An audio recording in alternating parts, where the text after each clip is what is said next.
Hi mga kalab! Ngayon tuturuan ko kayo kung paano gumawa ng sindol. Sindol po ang tawag sa amin sa Tausug. Ewan ko po sa inyo kung anong tawag niyo dito. Ayan po. Una po yung saging, iiwain natin. Tapos magpapakulo ka ng munggo. Ayan.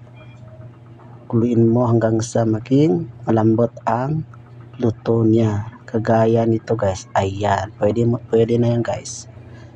Ayan mga kalab.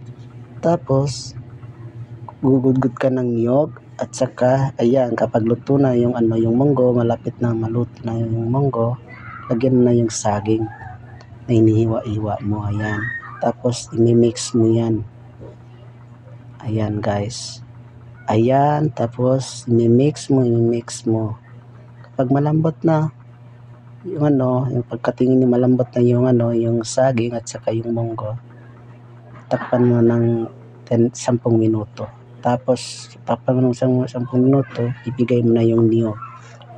Ayan, ibigay mo na yun, kukunin mo yung gata niya. Tapos after ng 10 minutes, ilagay mo na yung yung gata.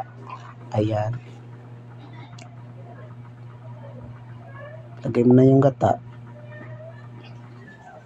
Ayan. Tingnan niyo. Ayan, sasalain na natin yung gata. Pagkasala mo ng gata, tapos bibigay mo yung yung iba para makuha mo yung gata niya ulit. Tapos ayan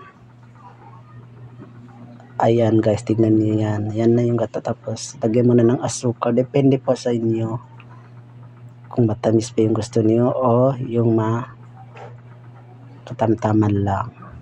Akin guys, yung katamtaman lang yung paglalagay ko sa kanya para hindi tayo masyadong ma-over sugar. Ayan. Tapos guys, yan luto na. Tignan niyo guys. Sarap yan guys.